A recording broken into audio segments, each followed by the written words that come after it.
আসসালামু আলাইকুম। আজকে আমি আপনাদের সাথে শেয়ার করব কোকোনাট বিস্কিট। ঘরে যেভাবে তৈরি করবেন, বিস্কিটটা অসম্ভব মজার হয়। বাসায় একবার ট্রাই করলে বুঝতে পারবেন। ঠিক এই ভিডিওর অনুপাতে যদি একবার ট্রাই করে দেখেন, তাহলে অবশ্যই বুঝতে পারবেন। চলুন তাহলে মূল উপকরণে যাওয়া যাক। প্রথমে আমি একটা বাটিতে বাটার নিয়েছি 1/4 কাপ। এরপর আমার লাগবে যে কোকোনাট, নারকেল, যেটাকে আমি ভালো করে কুড়ায় নিয়েছি। এটা আমি পরিমাপ করে নেই নাই, আপনারা ঠিক যে পরিমাণে দিতে চান সেই পরিমাণে দেবেন। এটাকে ভালো করে মিশিয়ে নেব। নেওয়ার পরে যেহেতু বাটারের গন্ধ আছে সেজন্য আমি এখানে অল্প পরিমাণে ভ্যানিলা এসেন্স দেব। তার আগে আমি একটু সুগার অ্যাড করব, পাউডার সুগার। এটা আমি যে চিনিটাকে গুঁড়া করে নিয়েছি, নিয়ে একটু ভালো করে চেলে নিলাম, কারণ দানা দানা ভাব থাকে, যে দেখতে পাচ্ছেন। আসলে কথা শোনার চাইতে ভিডিওটা যদি ভালো করে লক্ষ্য করেন তাহলে বুঝতে পারবেন। এবার চিনিটাকে আমি ভালো করে মিশিয়ে নিচ্ছি। আর এখানে কিন্তু আস্ত দানার চিনি ব্যবহার করা যাবে না, অবশ্যই চিনিটাকে মেল্ট করে নেবেন, করে পাউডার মতো করে।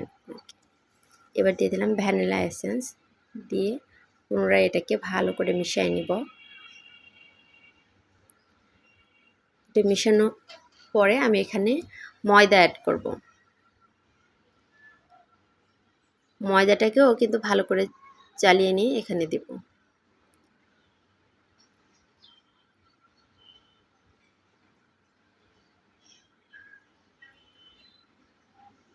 আমার এখানে ময়দা লাগবে 1.5 কাপ।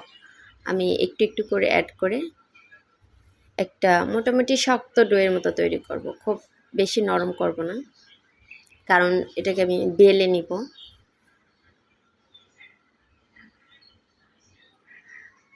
ভিডিওটা একটু ফাস্ট করা হয়েছে, কারণ নাহলে ভিডিওটা অনেক বড় হয়ে যাবে, আর বড় ভিডিও দেখতেও বোরিং লাগে। সব কিছু যে পরিমাপ অনুপাতেই নিতে হবে বিষয়টা এমন না, আপনারা আপনাদের সুবিধা মতো নিতে পারেন। এই দেখেন মোটামুটি একটা শক্ত ডো তৈরি করছি। এবার আমি এটাকে বেলে নিব।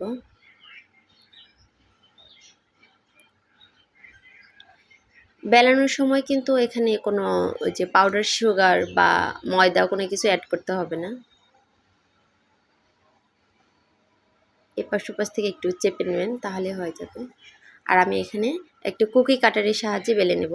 কুকি কাটার না থাকলে সমস্যা নেই, আপনারা অল্প অল্প করে ডো নিয়ে হাত দিয়েও তৈরি করতে পারবেন।